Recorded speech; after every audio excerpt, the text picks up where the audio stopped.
It was obvious, however, that this last resource meant only the postponement of defeat and death. A few of the peons fell on their knees and began to pray. Others, shrieking insanely, fired their revolvers at the black advancing masses, as if they felt their despair was pitiful enough to sway fate itself to mercy.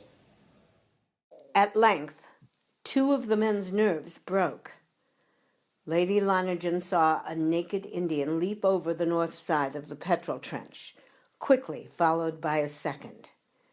They sprinted with incredible speed towards the river, but their fleetness did not save them. Long before they could attain the rafts, the enemy covered their bodies from head to foot. In the agony of their torment, both sprang blindly into the wide river, where enemies no less sinister awaited them.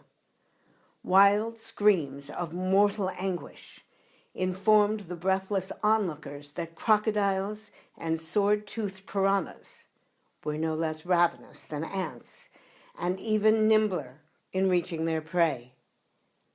In spite of this bloody warning, more and more men showed they were making up their minds to run the blockade.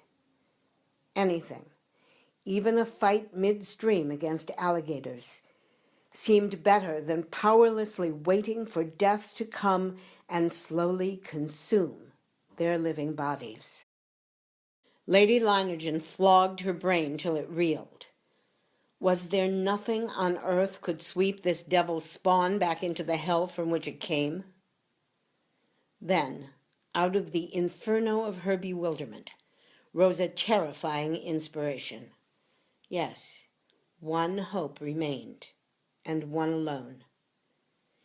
It might be possible to dam the great river completely, so that its waters would fill not only the water ditch, but overflow into the entire gigantic saucer of land in which lay the plantation. The far bank of the river was too high for the waters to escape that way. The stone breakwater ran between the river and the plantation. Its only gaps occurred where the horseshoe ends of the water ditch passed into the river. So its waters would not only be forced to inundate into the plantation, they would also be held there by the breakwater until they rose to its own high level. In half an hour, perhaps even earlier, the plantation and its hostile army of occupation would be flooded. The ranch house and the outbuildings stood upon rising ground. Their foundations were higher than the breakwater, so the flood would not reach them, and any remaining ants trying to ascend the slope could be repulsed by petrol. It was possible, yes, if one could only get to the dam. A distance of nearly 2 miles lay between the ranch house and the weir. 2 miles of ants. Those two peons had managed only a fifth of that distance at the cost of their lives. Was there an Indian daring enough, after that, to run the gauntlet 5 times as far? Hardly likely. And if there were, his prospect of getting back was almost nil. No, there was only one thing for it. She'd have to make the attempt herself. She might just as well be running as sitting still anyway when the ants finally got her. Besides, there was a bit of a chance. Perhaps the ants weren't so almighty after all. Perhaps she had allowed the mass suggestion of that evil black throng to hypnotize her, just as a snake fascinates and overpowers. The ants were building their bridges. "Hey, lads, listen to me," she cried. Slowly and listlessly from all sides of the trench the men began to shuffle towards her, the apathy of death already stamped on their faces. "Listen, lads," she shouted. "You're frightened of those beggars, but you're a damn sight more frightened of me, and I'm proud of you. There's still a chance to save our lives, by flooding the plantation from the river. Now, one of you might manage to get as far as the weir, but he'd never come back. Well, I'm not going to let you try it. If I did, I'd be worse than one of those ants. Now I called the tune, and I'm going to pay the piper. The moment I'm over the ditch, set fire to the petrol. That'll allow time for the flood to do the trick.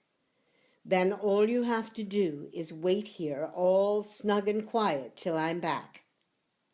Yes, I'm coming back. Trust me, she grinned.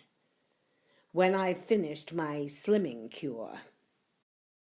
She pulled on high leather boots, drew heavy gauntlets over her hands, and stuffed the spaces between breeches and boots, gauntlets and arms, shirt and neck, with rags soaked in petrol. With close-fitting mosquito goggles, she shielded her eyes, knowing too well the ants' dodge of first robbing their victim of sight. Finally, she plugged her nostrils and ears with cotton wool, and let the peons drench her clothes in petrol. She was about to set off when the old Indian medicine man came up to her. He had a wondrous salve, he said, prepared from a species of chafer whose odor was intolerable to ants. Yes, this odor protected these chafers from the attacks of even the most murderous ants.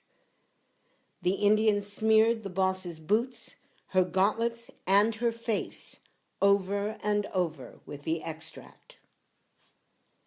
Lady Leiningen then remembered the paralyzing effect of ants' venom, and the Indian gave her a gourd full of the medicine he had administered to the bitten peon at the water ditch. The planter drank it down without noticing its bitter taste. Her mind was already at the weir. She started off towards the northwest corner of the trench. With a bound, she was over and among the ants.